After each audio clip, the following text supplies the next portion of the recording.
La Lonzo Atlantis est sans conteste l'une des meilleures souris dédiées aux jeux FPS de 2022. En effet, que ce soit sa qualité de fabrication, son poids, l'ensemble de ses features ou encore son excellente forme pour du claw grip, elle a en fait vraiment réussi à séduire énormément de joueurs. Aujourd'hui, en ce début de 2023, Lonzo nous propose une version mini de cette Atlantis qui pourrait de mon point de vue une nouvelle fois frapper fort sur le marché e-sportif.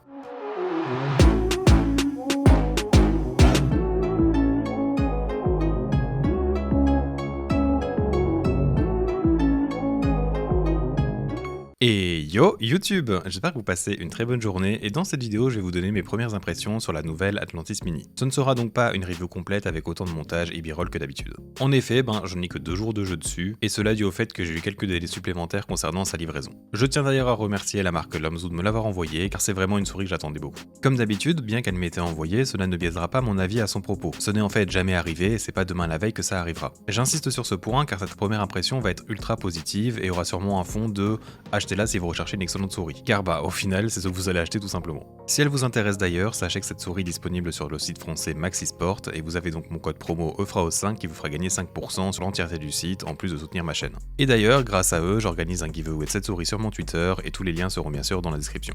Alors pour cette vidéo, je vous propose tout simplement de commencer par les différences avec la normale et ensuite je vous présenterai les avantages de sa forme. En premier lieu, l'expérience d'unboxing est assez similaire, mais vous avez quelques différences en fait en termes de ce qui est fourni. Il y a du changement sur l'extender USB qui a maintenant un esthétique en forme de cristal, que je trouve d'ailleurs très joli, mais il y a également 2 sets de patins supplémentaires. Nous avons donc des larges et des dots. Car en effet, les patins posés de base sur la Mini sont maintenant 4 petits patins posés dans les coins. Et cela donc a pour but d'augmenter en fait sa stabilité lorsque vous l'orientez. Car en effet, certaines personnes avaient été dérangées en fait par cet aspect sur la version normale et cela a donc été parfaitement corrigé ici.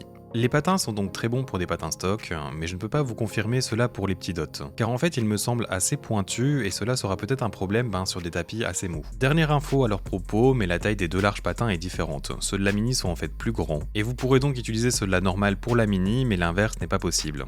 Niveau esthétique, le bleu turquoise utilisé pour les différents éléments est plus foncé sur le modèle Mini. Et niveau interne, l'encodeur molette est un TTC Silver et non plus un Gold. Elle a donc un ressenti comme si on l'avait un peu desserré en fait au niveau d'écran, ce qui donne donc en fait un feeling un peu moins premium selon moi, mais niveau utilisation, elle reste très bonne. Et deuxièmement, les switches utilisés maintenant à l'intérieur des clics principaux sont les Wano Bleu 1. Rose, mais ils ont été améliorés ici pour avoir une coque en bleu transparente. Et cela donc pour les différencier. Vous pouvez voir donc que j'en avais déjà acheté pour tester sur d'autres souris. Et en fait, je les trouve tout simplement excellents.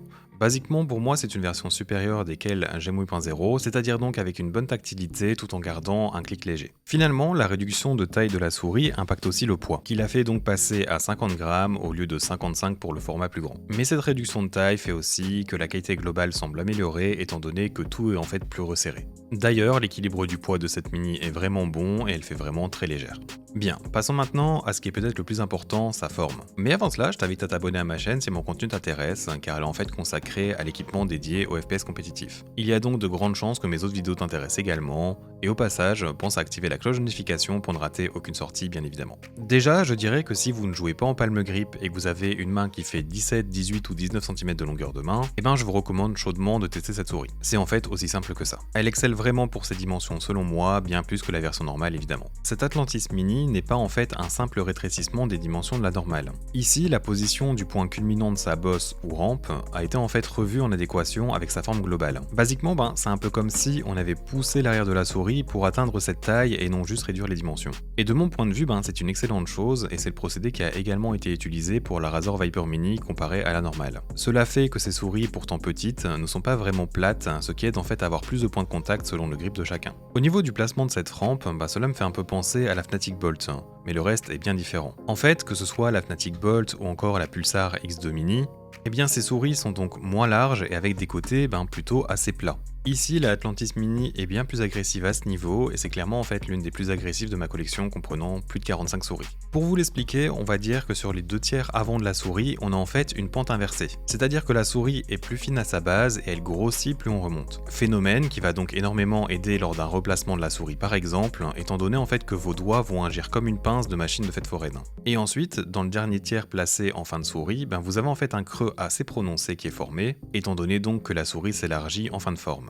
Ces deux éléments font que pour moi c'est sûrement l'une des meilleures souris en termes de réactivité et de maintien. Que ce soit donc le replacement, l'ajustement ou la correction des mouvements, ou même de flics, est en fait ultra simple et instantané grâce à tout cela. Et en plus, ce sera le cas pour différents styles de grip sans problème. Par contre, cela provoque deux contre-coups. De 1, niveau confort et ergonomie, il se peut en fait qu'elles ne soient pas des plus confortables. Notamment si vous utilisez un grip différent d'un claw classique où vous pliez votre petit doigt. Et de 2, si vous avez une aim un peu tremblante, je vous la conseillerais pas forcément, car en fait c'est une souris très légère qui bougera facilement au moindre déplacement de vos doigts. Mais c'est donc à double tranchant. J'ai encore pas mal de choses à dire sur cette souris, mais je les garde pour ma review complète, ce qui donnera sûrement l'occasion de découvrir aussi d'autres choses au passage. Vous l'avez peut-être compris, mais cette souris en fait est pour moi la définition même de endgame. Si vous l'achetez et qu'elle vous plaît, il n'y a peu de raison de vouloir tester autre chose. Surtout qu'en plus, vous avez de quoi tester différentes formes de patins ainsi que des bandes agrippantes au passage pour perfectionner en fait votre feeling avec la souris. Et je te rappelle que tu as une chance de gagner cette souris d'ailleurs avec le giveaway que j'organise sur mon Twitter.